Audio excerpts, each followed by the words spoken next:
Salut à tous, j'espère que vous allez bien. Aujourd'hui, je vous retrouve dans cette vidéo pour faire le book haul de janvier et février. Même si pour tout vous dire, j'en ai un petit peu marre d'appeler mes vidéos book haul. J'en ai un peu marre de voir des termes anglophones sur des chaînes françaises. Donc j'ai envie d'appeler désormais mes vidéos acquisition livresque tout simplement. Alors c'est rien du tout, mais pour moi, ça veut dire beaucoup. Je regroupe janvier et février comme mes autres vidéos parce que sinon j'aurais pas assez de contenu sur un mois. Donc voilà, c'est parti pour mes achats, cadeaux en tout genre, etc. Alors sur janvier, j'ai été extrêmement raisonnable puisque j'ai acheté 2 livres et encore vous allez voir. Donc le premier que j'ai acheté, c'est Le Dernier Né de Noémie Bourgeois, qui est une autrice auto-éditée que l'on peut retrouver sur Instagram sous ce nom. Et j'ai craqué à cause de Gladys, de la chaîne Les Pépites de Gladys. Je la cite à chaque vidéo, mais on va faire comme si. Je vous mettrai le lien dans la barre de description si vous ne la connaissez toujours pas. Mais ici, en fait, c'est une dystopie sur la conception humaine, tout simplement. Dans cette histoire, on est en 2084 et les naissances, elles sont régies par une entité qui s'appelle la prolificité, si j'ai bien compris. Donc les filles, elles sont toutes stérilisées, sauf certaines qui deviennent des mères porteuses et qui sont chargées de procréer pour les autres, tout simplement.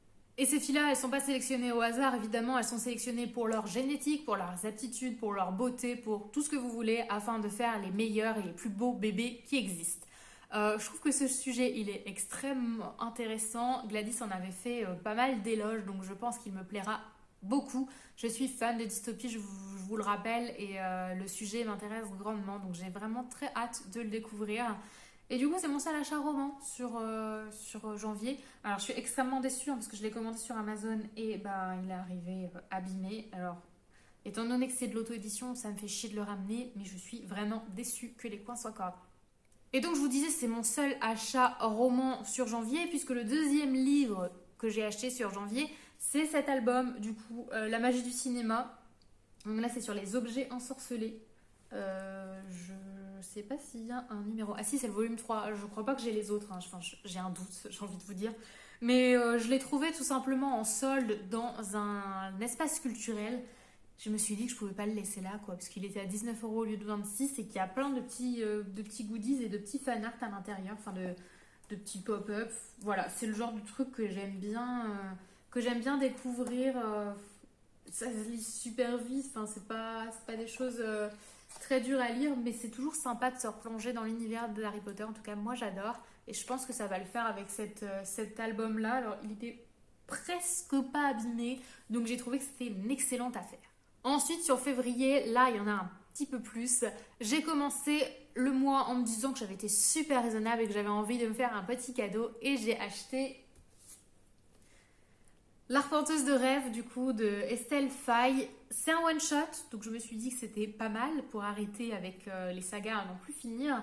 Et j'ai beaucoup aimé le résumé. Je l'avais repéré au salon du livre de Montreuil, je crois, si je dis pas de bêtises. En fait, dans cette histoire, on va suivre Miri, qui est une arpenteuse. Elle a le pouvoir de s'immiscer en fait dans les rêves des autres et ce pouvoir a causé la mort de sa petite sœur. Voilà, donc je pense que ça peut être super intéressant. Ça parle aussi de pollution et je pense que c'est une espèce de critique de ce qu'on fait subir à la planète aujourd'hui. Donc voilà, j'ai très envie de découvrir ce petit roman. Il n'est pas extrêmement gros, du coup il fait combien de pages ? On est sur 320... Ouais, presque 350 pages, donc ça va se lire assez vite et c'est un one-shot. La couverture est merveilleuse, il y a un peu de doré, etc. Donc je pense que ça va être une lecture assez sympa. Ensuite, il faut savoir que mon anniversaire, c'était le 1er février. Donc Gladys m'a fait parvenir un livre que j'avais repéré chez elle. Il s'agit du coup des monstres de Rookhaven, publié chez Lumen et illustré par... Je me mélange les pinceaux. Il est écrit par Padraig Kenny et il est illustré par Edward Bettison de chez Lumen. Dans ce livre, on a des très très très belles illustrations, des pages en noir. Enfin, il y a vraiment un très gros travail de la maison d'édition sur ce livre et il a l'air génial. Tout simplement parce que j'ai l'impression que ça va s'inspirer de l'univers de Tim Burton. Vous connaissez mon amour pour ce réalisateur. J'ai pas forcément lu le résumé, je sais que c'est du jeunesse et que ça mélange un petit peu des histoires de monstres, voilà, des choses un petit peu glauques et un petit peu sombres. Donc voilà, je ne lirai pas le résumé et je vais attendre la saison automnale pour le lire. Donc il va rester bien au chaud dans ma bibliothèque et je le ressortirai à ce moment-là parce que je pense que c'est le genre de livre avec une ambiance un petit peu spooky qu'on aime bien lire sur la période d'Halloween. Ensuite, celui-là, je vous l'ai déjà présenté, mais je l'ai reçu du coup dans la box Books and Arrows. C'était le livre de janvier, mais on a reçu la box un petit peu en retard, donc je l'ai reçu sur février. Et ici, c'est pareil, j'ai pas envie de connaître le résumé de ce livre. Je sais simplement qu'il s'agit, je vous ai pas dit le titre, je crois. C'est Selena de Célia Reuss. Et du coup ici c'est un tome 1, La couronne de Braham, donc c'est de la fantaisie, il y a de l'épique, il y a de la royauté, et je sais que Selena a un lien avec la lune, ça me suffit, voilà. Il est pas très épais non plus, hein, celui-là. Il fait combien de pages? Ah si quand même, on est à 375, donc voilà, j'ai hâte de le découvrir, mais pour autant c'est pas une de mes priorités non plus. Celui-là, je l'ai eu également dans la box de février de Books and Arrows, il s'agit de Ruine, le tome 1, Chasse à l'homme de Angel Arekin. Et bon, concrètement, je vous l'ai déjà dit, mais ce livre me fait pas particulièrement envie. J'ai l'impression qu'on est sur une espèce de réécriture, pas de réécriture, mais d'inspiration de la légende du roi Arthur, puisqu'ici on parle d'une épée qui possède une puissance incroyable et qui ne pourrait être dénichée que par la réincarnation de son détenteur. Voilà, ça fait un peu très mythe et mythologie arthurienne. J'ai cru voir que c'était de la dark fantasy et je suis pas forcément très intéressée par le genre, mais je vais tenter ça. Je ne sais pas quand, après je sais qu'il sort uniquement au mois de juin, je crois. On avait une avant-première dans cette box. Donc peut-être avant, histoire de pour une fois avoir une avant-première. Et puis finalement, au hasard d'une balade, j'ai découvert ce livre dans une boîte aux livres sur Dinan quand j'étais chez une de mes meilleures amies. Donc c'est Nevermore, que vous connaissez très probablement, de Jessica Townsend. Donc là c'est le premier tome, Les défis de Morrigan Crew. Moi ce livre, il faut savoir que j'avais tenté de l'écouter en audio et j'avais détesté la narration. Et moi j'ai un problème avec la fantasy en audio, je n'arrive pas du tout à accrocher. Puisque mon esprit a tendance à voguer et je ne saisis pas toute l'histoire, il y a des éléments qui me manquent, donc voilà. J'étais bien contente de le trouver, donc je l'ai pris.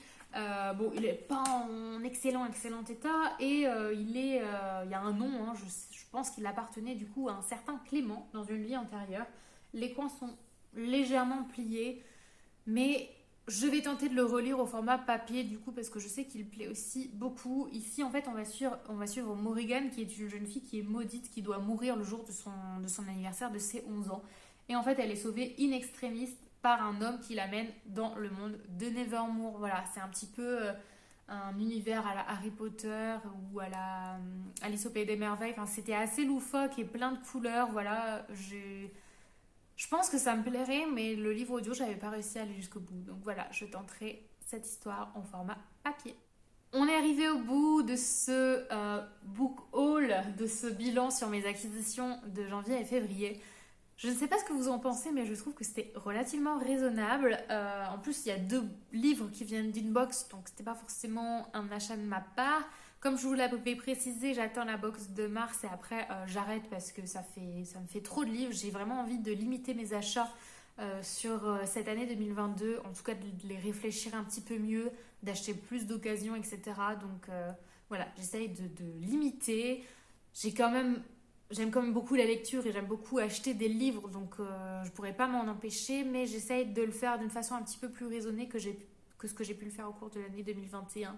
Voilà, c'est tout pour moi. Est-ce que vous connaissez ces livres? Est-ce qu'il y en a que vous avez déjà lus et que vous m'invitez grandement à sortir de ma palle au plus vite parce que c'est vraiment une pépite? Voilà, n'hésitez pas à me dire ça dans les commentaires et puis moi je vous retrouve pour une prochaine vidéo. Ciao!